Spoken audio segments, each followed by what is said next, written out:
आज का हमारा टॉपिक है रिफाइनिंग ऑफ पेट्रोलियम। पेट्रोलियम से हम इम्पोर्टेंट कंपाउंड्स को अलग करेंगे।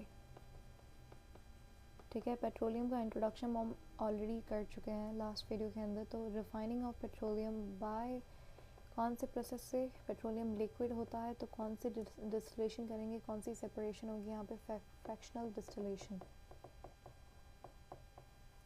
ठीक है, अब होता क्या है, पूरा प्रोसेस अच्छे से हम डिस्कस करेंगे यहाँ पे।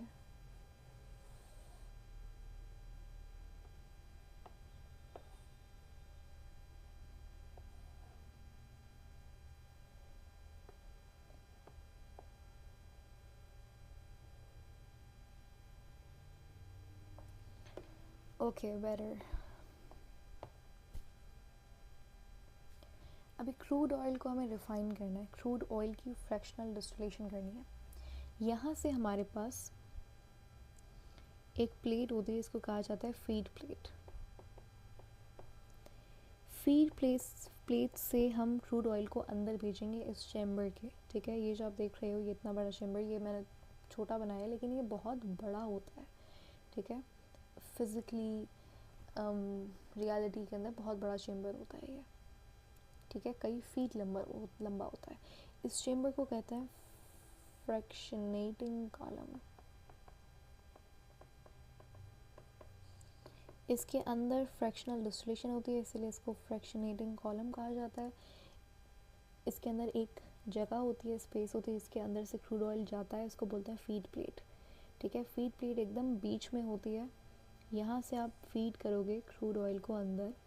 ठीक है, क्रूड ऑयल को अंदर भेजने से पहले आप उसे हीट करते हो तकरीबन 400 डिग्री सेंटीग्रेड के ऊपर। तो ये लिक्विड होता है, लिक्विड से ये किसमें, गैस के अंदर तब्दील हो जाता है। जब ये गैस में कन्वर्ट होता है तो ऑफकोर्स गैस है, तो ये पूरे चेम्बर के अंदर इस तरीके से स्प्रेड हो जाती है। और इस चेम्बर के इस तरीके से कुछ पार्ट्स या फिर सेक्शंस आप बोल सकते हो। ठीक है, तो क्योंकि जब गैस होती है तो पहले तो ये चेम्बर ये सारे खुले हुए होते हैं। ठीक है, ये इस तरीके से खुले हुए होते हैं सारे, लेकिन आफ्टर सम टाइम जब ये गैस कूल डाउन हो जाती है तब अपनी अपनी स्टेट के अंदर सारे के सारे कंपाउंड्स आ जाते हैं, तो फिर इन सेक्शंस को क्लोज कर दिया जाता है। एक और चीज़, फीड प्लेट के ऊपर जो हमारे पास सेक्शन होता है, इसे कहते हैं रिफाइनिंग सेक्शन। और फीड प्लेट के नीचे जो सेक्शन होता है उसे कहते हैं स्ट्रिपिंग सेक्शन। ठीक है, तो एक रिफाइनिंग सेक्शन है और एक स्ट्रिपिंग सेक्शन है। रिफाइनिंग सेक्शन, अब कैसे कंपाउंड्स इधर उधर कैसे होंगे, सारी गैस सेपरेट कैसे होगी, on the basis of boiling point. जितने भी कंपाउंड्स जो, देखो हैवी गैसेस, अब गैसेस सेपरेट कैसे होंगी, जो हैवी गैसेस होंगी वो नीचे चली जाएंगी। ठीक है, और जो लाइटर गैसेस होंगी वो ऊपर आ जाएंगी। फिर जब वो गैसेस अपनी रियल स्टेट के अंदर, जब वो कंपाउंड्स आएंगे, गैस तो हमने बनाई थी ना जानबूझ के इतना ज़्यादा टेम्परेचर करके, जब वो कंपाउंड्स अपनी रियल स्टेट के अंदर आएंगे तो ऑफकोर्स जो हैवी गैस थी वो सॉलिड्स होंगे, जो लाइटर गैसेस थी वो लिक्विड्स या फिर गैसेस होंगी। समझ रहे हैं? तो यहाँ पे हमारे पास ऊपर ऊपर गैसेस होती हैं, फिर लिक्विड होते हैं, एंड देन उसके बाद हमारे पास सॉलिड्स होते हैं। ठीक है, तो एक रिफाइनिंग सेक्शन होता है, रिफाइनिंग सेक्शन में जितने भी कंपाउंड्स होंगे उनका लो बॉइलिंग पॉइंट होता है। स्ट्रिपिंग सेक्शन के अंदर हाई बॉइलिंग पॉइंट वाले कंपाउंड्स होते हैं।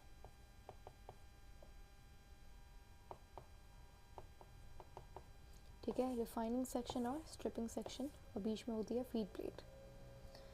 अच्छा, एक और बात, रिफाइनिंग सेक्शन के अंदर हमारे पास वो कंपाउंड्स होते हैं जिनके अंदर कार्बन क्वांटिटी कम होती है, स्ट्रिपिंग सेक्शन के अंदर वो कंपाउंड्स होते हैं जिनके अंदर कार्बन क्वांटिटी ज़्यादा होती है।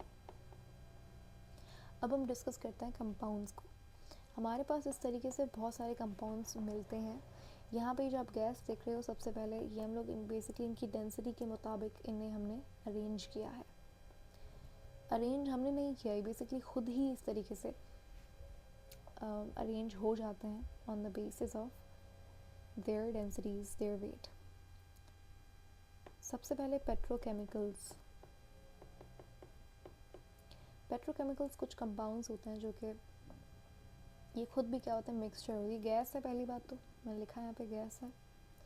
ये खुद पेट्रोकेमिकल्स मिक्सचर होते हैं बहुत सारे हाइड्रोकार्बन्स का। इसके अंदर इथेन भी होती है, मीथेन भी होती है, ब्यूटेन भी होती है, इथीन, इथाइल, हर तरीके की गैस इसके अंदर होती है। हर तरीके की तो नहीं, लेकिन हाइड्रोकार्बन्स होते हैं इसके अंदर, hydrocarbons in the form of gas, ठीक है। इथेन, मीथेन, ये गैसेस हैं। पेट्रोकेमिकल्स का यूज़ क्या होता है, यहाँ पे हम लोग बेसिकली कंपाउंड्स और उसके यूज़ आपको याद रखना है। तो पेट्रोकेमिकल्स को आप मॉडिफाई करके इनसे अच्छे कंपाउंड्स बना सकते हो, इससे प्लास्टिक बना सकते हैं हम, ठीक है। इनकी करते हैं पॉलीमराइजेशन। पॉलीमराइजेशन से इनसे हम इम्पॉर्टेंट कंपाउंड्स बना लेते हैं, यूज़फुल कंपाउंड्स, ठीक है। उसके बाद हमारे पास पेट्रोकेमिकल्स के बाद हमारे पास जो गैस यहाँ पे दिख रही है वो LPG है, लिक्विफाइड पेट्रोलियम गैस। ये पुराने ज़माने में ऑटोमोबाइल्स के अंदर इस्तेमाल की जाती थी, ठीक है। और लाइटर के अंदर भी जो फिल्ड होती है गैस वो LPG होती है, ठीक है। LPG खुद भी एक मिक्सचर है बहुत सारे हाइड्रोकार्बन्स का, इसमें से एक इम्पॉर्टेंट है ब्यूटेन। तो लाइटर के अंदर बेसिकली ब्यूटेन ही होती है, C4H10। सेकेंड हमारे पास, थर्ड हमारे पास लिक्विड है, ये लिक्विड है जेट फ्यूल। अब जेट फ्यूल क्योंकि इसकी डेंसिटी थोड़ी सी कम होगी तो ये ऊपर आ गया, ठीक है। जेट फ्यूल हो गया। जेट फ्यूल एरोप्लेन्स के अंदर, प्लेन्स के अंदर इस्तेमाल होता है, जेट्स के अंदर इस्तेमाल होता है।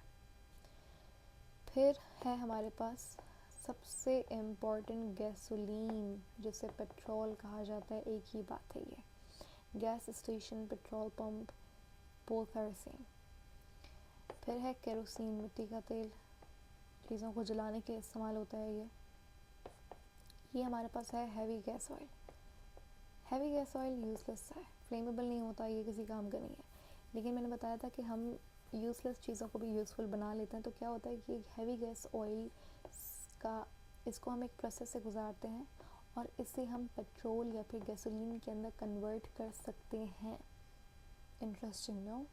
तो हैवी गैस ऑयल वैसे तो यूज़लेस होता है, नॉन फ्लेमेबल है, लेकिन आप इसको एक प्रोसेस जिसे हम लोग क्रैकिंग कहते हैं, तो क्रैकिंग से ये पेट्रोल बन सकता है या गैसोलीन, एक ही बात है।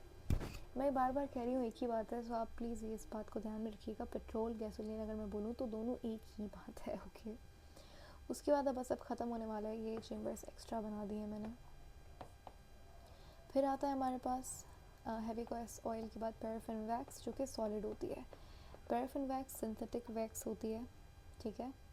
पैराफिन वैक्स से कैंडल्स बनती हैं। हमारी जो वेसलिन होती है, पेट्रोलियम जेली, वो पेट्रोलियम इसीलिए कहते हैं कि पेट्रोलियम से आती है, तो पैराफिन, वो भी पैराफिन वैक्स होती है। पैराफिन वैक्स वैसे तो ब्लैक कलर की होती है। इसके अंदर डिसकलरेशन के लिए, ब्लैक कलर हटाने के लिए, कैंडल्स वाइट कलर की होती हैं, वो वैक्स तो वाइट होती है, ये तो ब्लैक होती है, तो इसके लिए इसको डीकलराइज किया जाता है यूजिंग एनिमल चारकोल, ठीक है। एक वैक्स होती है बी वैक्स। बीज वैक्स वो आर्टिफिशियल नहीं होती, वो नेचुरल वैक्स होती है, जो शू पॉलिश वगैरह के लिए इस्तेमाल होती है। लास्ट हमारे पास है एसफाल्ट। एसफाल्ट को टार भी कहते हैं, डामर। ये रोड के लिए बनाया जाता है और ये भी ब्लैक कलर का होता है, रोड बनाने के लिए इस्तेमाल होता है, लेकिन इसकी भी आप डिसकलरेशन करके और इम्पोर्टेंट कंपाउंड्स बना सकते हो, जैसे च्युइंग गम हो गया। ये थिक होता है और थोड़ा सा फ्लेक्सिबल भी होता है। टार जो है हमारे पास, ये एकदम रॉकी हार्ड नहीं होता। तो ये थी हमारे पास फ्रैक्शनल डिस्टिलेशन ऑफ पेट्रोलियम।